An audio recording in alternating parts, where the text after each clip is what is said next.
Hi, welcome to Telephone Booth channel. 2006 August 17 அப்போ நான் 5th standard படிச்சுட்டு இருந்தேன். ஸோ இங்கேருந்து தான் ஸ்கூலுக்கு போவேன். அண்டு அன்றைக்கி நான் ஸ்கூலுக்கு போயிட்டு ரிட்டன் வீட்டுக்கு வரல. என்னுடைய ஸ்கூல் திருநெல்வேலியில் இருந்துச்சு. யூஸ்வலாக நாங்கள் ஒரு ப்ரைவேட் காரில் வந்து ஸ்கூலுக்கு போவோம். ஸோ அன்றைக்கி நான் காரில் வீட்டுக்கு போகலான்னு ஏறும்போது என்னுடைய மாமா வீட்டில் வந்து என்னை கூட்டிகிட்டு போயிட்டாங்க.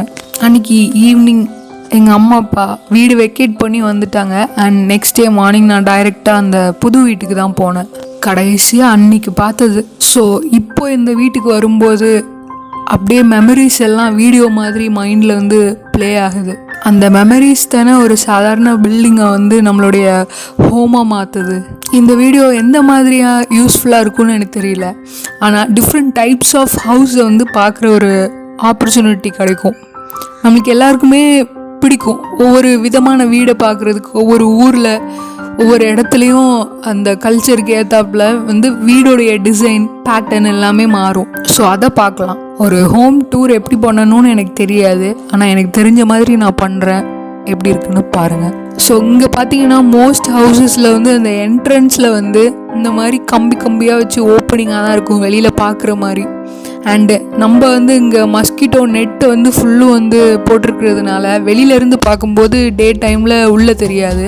ஆனால் ஈவினிங் வந்து லைட் போடும்போது வந்து டிரான்ஸ்பரண்ட்டாக அப்படியே தெரியும். அண்ட் ஆஸ் ஐ செட் தம்ப்நெயிலில் பார்த்த மாதிரி வந்து இது வந்து அப்ராக்சிமேட்டாக ஒரு 110 இயர்ஸ்க்கு இருக்கும். அதுக்கு மேலேயும் இருக்கலாம், அதுக்கு கீழே இருக்கிற சான்ஸ் கம்மி தான். ஸோ பழைய வீடுன்னு சொல்லும்போது வந்து இந்த வீட்டுக்கு வந்து தூண் வந்து ஒரு ஹைலைட் பண்ணுற விஷயம். வந்து ஒரு மரத்தினால் ஆன தூண் தான். அண்ட் இது மெட்ராஸ் டெரஸ் ரூஃபிங்னு சொல்லப்படுற கட்ட குத்து முறையினால் கட்டப்பட்ட வீடு தான் இது. மேலே பார்த்தீங்கன்னா தெரியும். இது என்ன வுட்டுன்னு எனக்கு ஆக்சுவலாக தெரியல. நாம் நினைப்போம் சிமெண்ட்டும் கம்பியும் யூஸ் பண்ணி கட்டுற வீடு தான் ஸ்ட்ராங்காக இருக்கும். ஆனால் அதெல்லாம் வந்து 200 இயர்ஸ் தான் ஆகுதுன்னு சொல்கிறாங்க. 500 இயர்ஸ் to 1000 இயர்ஸ் முன்னாடியே பெரிய பெரிய அரண்மனைகள், கோவில்கள்லாம் இந்த முறையை பயன்படுத்தி கட்டப்பட்டிருக்குன்னு சொல்கிறாங்க. அதோடைய பிரம்மாண்டத்தையும் அந்த ஸ்ட்ரென்த்தையும் நம்ம வந்து இப்போ வரைக்கும் பார்த்துட்டு தான் இருக்கிறோம். ஆல் ஓவர் சவுத் இந்தியா இந்த முறை பாப்புலராக இருந்தால் கூட தமிழ்நாட்டில் வந்து அதிகளவு வந்து பயன்படுத்தப்பட்டிருக்கு. அதனால தான் இதோடைய பெயர் வந்து மெட்ராஸ் ரூஃப். இந்த மாதிரி வீடை கட்டும்போது அந்த 2 சைடு சுவரோடைய லெவலும் ஒரே ஹைட்டில் இருக்கணுமா. அண்ட் அது மட்டும் இல்லாமல் ஸ்பெசிஃபிக் கேப்பு இந்த மாதிரி இதெல்லாம் கரெக்டாக பார்த்து தான் இது வந்து வைக்கப்பட்டிருக்கு. அண்ட் இதை கட்டுறதுக்கு சுண்ணாம்பு, செங்கல், சரல் மண், மணல் இந்த மாதிரி பொருட்களை பயன்படுத்துகிறாங்க. நீங்கள் அந்த ரூஃபில் பார்க்குறது பார்த்தீங்கன்னா இது வந்து ஸ்டெப்ஸ்க்காக வச்சுருப்பாங்கன்னு நினைக்கிறேன். இது வந்து 1 ஸ்டோரி பில்டிங் தான். ஸோ மேபி ஃப்யூச்சரில் வேணும்னா யூஸ் பண்ணுறதுக்காக வச்சுருக்காங்களான்னு தெரியல. ஏன்னா அந்த கட்டையை நம்மளால் கழட்டி இஷ்டத்துக்கு ஆல்டர் பண்ண முடியாது. கன்ஸ்ட்ரக்ஷன் அப்போது பார்த்தீங்கன்னா இந்த வுட்டெல்லாம் ஃபிக்ஸ் பண்ணி முடிச்ச அப்புறமா ஒரு 7 days to 10 days வந்து கியூரிங் பண்ணுவாங்களாம். அதாவது கடுக்காய், விதை நீக்கப்பட்ட கடுக்காயும் பனை வெள்ளத்துடைய கலவை தண்ணீரை வந்து இதில் வந்து ஒரு 7 to 10 days வந்து தெளித்து விட்டுட்டே இருப்பாங்களாம்.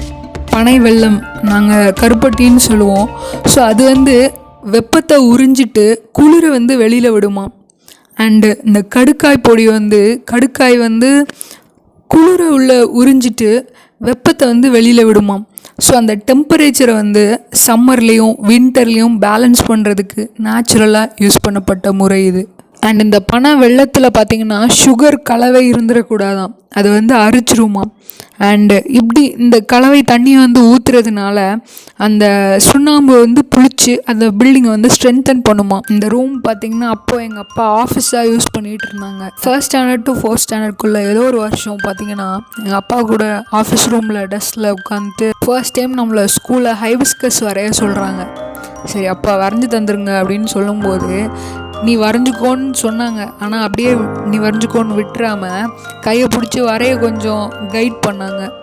அதுலேருந்து எனக்கு வந்து வரைகிறதுல ஒரு பெரிய இன்ட்ரெஸ்ட். அது நல்லா வருதோ இல்லையோ ஒரு அந்த இன்ட்ரெஸ்ட் இருந்துச்சு. இப்போ வரைக்கும் எனக்கு வந்து அது ரொம்ப பிடிக்கும். ஸோ எனக்கு இதை பார்த்த உடனே அந்த ஞாபகம் தான் வந்துச்சு. அது ஒரு ப்ரெஷியஸான ஒரு ஞாபகம்னு நான் நினைக்கிறேன். ஸோ இங்கே ஒரு டெஸ்க் இருக்கும், அப்புறம் நிறைய சேர்ஸ் போட்டு எப்போவும் ஈவினிங்க்கு மேலே யாராச்சும் கண்டிப்பாக இருந்து பேசிகிட்டே இருப்பாங்க. இது ஒரு நல்ல ஒரு ஸ்பேஷியஸான ரூம். அதுக்கு அடுத்த ரூம் பார்த்திங்கன்னா